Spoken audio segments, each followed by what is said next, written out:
کریم میں اللہ تعالیٰ نے جہاں جہاں صدقات کے فضائل بیان کیے، حدیث میں فضائل بیان کیے، اس میں حدیث میں ہمیں ایک بہت بڑا تذکرہ ملتا ہے صدقہ جاریہ کا، کہ انسان دنیا سے جانے سے پہلے اپنے لیے کوئی ایسا کوئی کام کر جائے کہ اس کے مرنے کے بعد اس کو اس کا ثواب ملتا رہے۔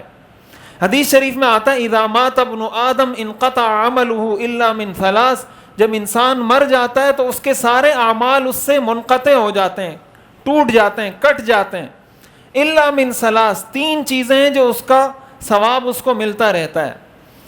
یہ صحیح مسلم کی حدیث ہے۔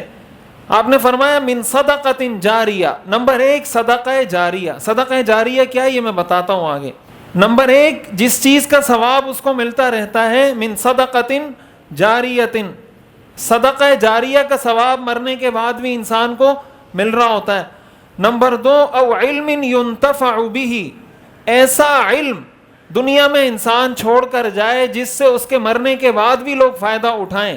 کسی کو سبق پڑھا دیا، کسی کو قرآن پڑھا دیا، کسی کو حدیث پڑھا دی، کسی کو دین کا مسئلہ سمجھا دیا، کوئی بیان کر دیا، کسی کے سمجھ میں دین کی بات آ گئی، اس کے مرنے کے بعد بھی لوگ اس قرآن کو پڑھ رہے ہیں، حدیث کو پڑھ رہے ہیں، اس دین کے مسائل کو سمجھ رہے ہیں، اس پر عمل کر رہے ہیں، تو وہ سمجھانے والا، پڑھانے والا، یا اس نے کوئی کتاب لکھ دی، کوئی تصنیف کر دی، کوئی ایسی چیز کر دی، آج کل سوشل میڈیا کا دور ہے، کوئی اچھی چیز ڈیزائن کر کے پوسٹ بنا کے وہ لوگوں میں شیئر کر دی لوگوں کو، تاکہ اس کی آگاہی حاصل ہو، لوگوں کو اس شرعی مسئلے کا پتہ چلے، اب اس کے مرنے کے بعد لوگ اس سے فائدہ اٹھا رہے ہیں۔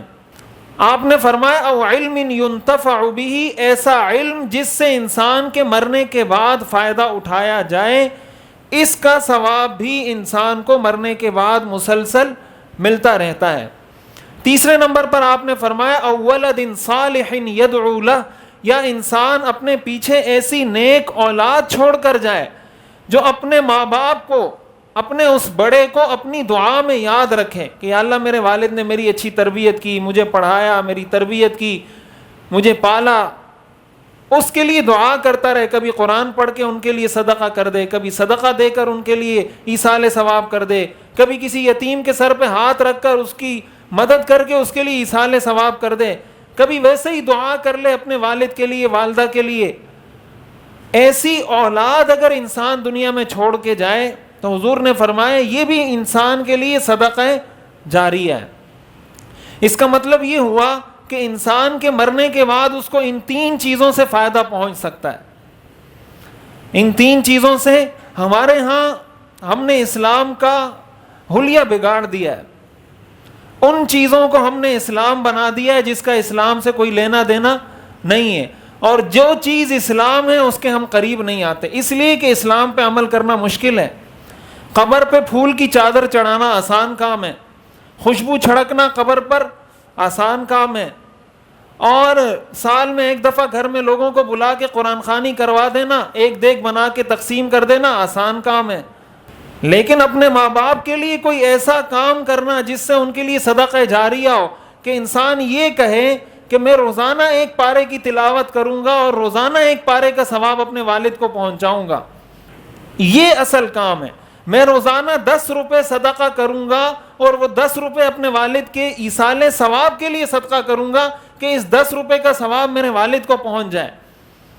یہ ہم نہیں کرتے، شب قدر پہ چلے جائیں گے، شب برات پہ چلے جائیں گے، عید کے دن چلے جائیں گے، کوئی پھول وغیرہ اس پہ چادر چڑھا دیں گے، کسی مزار پہ چلے جائیں گے، وہاں کوئی منت نظر نیاز مان لیں گے، اللہ اللہ خیر صلی اللہ، بس کافی ہے، اتنا ہی والد کا حق تھا اور ختم ہو گیا۔ اپنے پیچھے ایسی اولاد چھوڑ کر جائیں، ایسی اولاد چھوڑ کر جائیں جو آپ کے مرنے کے بعد آپ کو یاد رکھے، ایسی تربیت ان کی کریں۔ ہمارے والد صاحب کا جب سے ہمارے دادا کا انتقال ہوا ہے تقریباً کوئی 18-19 سال تو ہو گئے، مستقل ان کا معمول ہے روزانہ 1 پارہ تلاوت کر کے اپنے والد کے لیے، ہمارے دادا کے لیے اس کا ایصال ثواب کرتے ہیں، اور ابھی تقریباً کوئی سال ہونے کے قریب ہے۔ اس دن والد صاحب کے پاس بیٹھا ہوا تھا تو وہ کہہ رہے تھے کہ اب میں روزانہ 10 پارے تلاوت کر کے اپنے والد کو ایصال ثواب کرتا ہوں، روزانہ 10 پارے تلاوت کرتا ہوں اور اپنے والد کو ایصال ثواب کرتا ہوں۔ ایسی اولاد جب انسان پیچھے چھوڑ کر جائے گا نا تو 18 سال کسی کو قبر میں ہو چکے ہیں، لیکن اس کے بیٹے کو اپنا وہ والد ابھی تک یاد ہے کہ اس والد نے مجھ پر احسان کیا تھا، مجھے دین سکھایا تھا، میری تربیت کی تھی. آج بھی وہ اس کو یاد رکھے گا، کبھی تلاوت کر کے، کبھی صدقہ کر کے، کبھی کیا کر کے، کبھی کیا کر کے. حضور نے فرمایا کہ یہ 3 چیزیں، صدقہ جاریہ، علم نافع جس سے لوگ آپ کے مرنے کے بعد فائدہ اٹھائیں، نمبر 3 نیک اولاد. ہم میں سے ہر شخص یہ غور کرے کہ ہم نے ان 3 کاموں میں سے کون سا کام کیا ہے ہم نے اپنی زندگی میں. اور آپ اگر اس امید سے ہیں کہ میں مر جاؤں گا اور میری اولاد میرے مرنے کے بعد میرے لیے صدقہ جاریہ کرے گی، یہ بات آپ بھول جائیں. الا ماشاء اللہ بہت اچھی کسی کی تربیت، یعنی آٹے میں نمک کے برابر. ایسا نہیں ہے کہ بالکل ایسے لوگ دنیا میں موجود نہیں ہیں دنیا میں، لیکن آپ کو ایسی اولاد نصیب ہوئی ہے یا نہیں؟ میں ابھی ایک عرب عالم کو سن رہا تھا، وہ کہہ رہے تھے کہ جدہ کی کسی عدالت میں کوئی کیس آیا کہ ہسپتال میں کسی آدمی کا انتقال ہو گیا اور اس کے کوئی ورثہ نہیں ہے، نہ اس کی بیوی ہے، نہ اس کا بیٹا ہے، نہ اس کا بھائی ہے، کوئی رشتہ دار اس کا نہیں ہے، اور میراث کا جو اس نے مال چھوڑا ہے وہ بہت زیادہ ہے. اب عدالت میں بات پہنچی کہ فلاں آدمی کا انتقال ہوا ہے، اس کا کوئی وارث نہیں ہے، اب کیا کیا جائے؟ اس کا جو میراث ہے یہ مال کہاں تقسیم کیا جائے؟ تو کہتے ہیں حکومت نے عدالت نے اس پہ تحقیق شروع کی، اس کے کوئی دور کے رشتہ دار کوئی مل جائیں، کوئی چچا زاد، کوئی ماموں زاد، کوئی ان کا بھائی، کوئی ان کا رشتہ دار. تو کہا بڑی ڈھونڈ کے بعد، بڑی تلاش کے بعد 3 آدمی ملے جو اس مرنے والے کے چچا زاد تھے، اور چچا زاد بھی سگے چچا زاد نہیں تھے، دور کے کوئی چچا زاد تھے. تو عدالت نے یہ فیصلہ کیا کہ اب چونکہ ان کا اور کوئی وارث نہیں ہے، لہٰذا یہ 3 جو بھائی ہیں ان کو ہم یہ میراث دے دیتے ہیں. تو عدالت نے ان 3 بھائیوں کو بلایا، یہ بالکل حقیقی واقعہ بتا رہا ہوں، ان کو بلایا اور ان سے پوچھا کہ بھائی فلاں آدمی، اس کے فلاں کا بیٹا، اس کو آپ جانتے ہیں؟ تو انہوں نے کہا کہ ہمارے تو ذہن میں نہیں آ رہا، آپ کس کی بات کر رہے ہیں؟ بہت دور کے رشتہ دار تھے، کبھی کوئی رابطہ کچھ نہیں.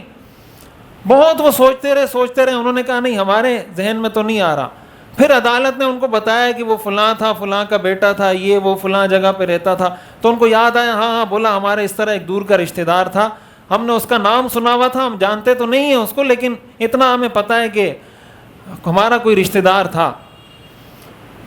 تو بالکل انہوں نے کہا نہ کبھی ہم ایک دوسرے کی غمی خوشی میں گئے، نہ کبھی کسی شادی میں، نہ کبھی کسی غم میں، ہمارا کوئی ایک دوسرے سے لینا دینا نہیں تھا. تو پھر قاضی نے ان کو بتایا کہ بھائی وہ اس کا انتقال ہو گیا ہے اور اس کی میراث کے اندر اس کا کوئی وارث ہے نہیں. تو آپ کا ہم نے پتہ کیا، ان سے پوچھا بھی کہ اس کا کوئی بھائی ہے، بیٹا ہے، بیوی ہے، انہوں نے کہا نہیں اس کا ایسا کوئی نہیں ہے. تو انہوں نے کہا آپ اس کے وارث ہیں، یہ جو میراث ہے یہ ہم آپ میں تقسیم کریں گے.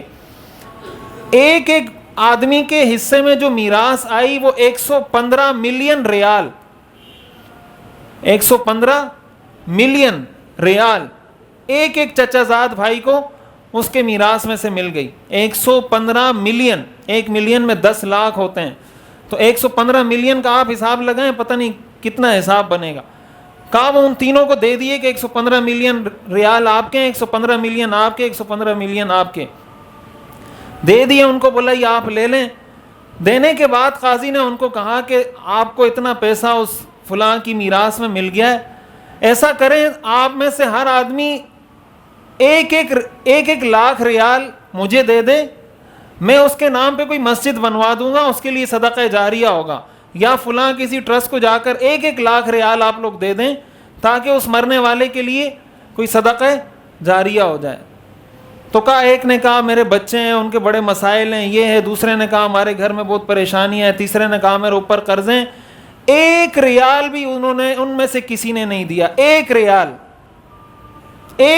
بھی نہیں دیا. اور وہ سارے کے سارے پیسے وہ جج کہتا ہے وہ لے کر چلے گئے، اور 1 روپیہ بھی انہوں نے نہیں دیا. انسان کو اپنی زندگی میں مرنے سے پہلے ایسا کام کرنا چاہیے، اپنی اولاد کے آسرے پہ نہ بیٹھیں. ایسا کوئی کام دنیا سے انسان کر کے جائے جو اس کے لیے صدقہ جاریہ ہو. اور یہ کب ہوتا ہے؟ جب انسان کسی چیز کی تلاش میں لگا رہتا ہے. جب تلاش میں لگا رہتا ہے نا، وہ کہتا ہے یار یہاں بھی خرچ کرو، یہاں بھی کرو، یہاں بھی کرو. کوئی نہ کوئی کام اللہ اس سے ایسا لے لیتا ہے جس کی وجہ سے وہ کام اس کے لیے صدقہ جاریہ بن جاتا ہے. ایسا نہیں ہو سکتا کہ آپ زندگی میں ایک ہی دفعہ خرچ کریں اور وہ ایک کام آپ کے لیے صدقہ جاریہ بن جائے. ایسا نہیں ہوتا.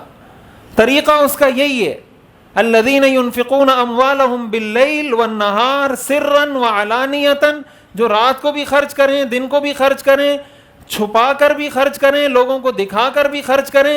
ان چاروں طریقوں سے اللہ فرماتے ہیں جو مسلسل خرچ کرتا رہے گا فَلَهُمْ أَجْرُهُمْ عِنْدَ رَبِّهِمْ وَلَا خَوْفٌ عَلَيْهِمْ وَلَا هُمْ يَحْزَنُونَ، تو قیامت کے دن میں ان کو بے خوف کر دوں گا.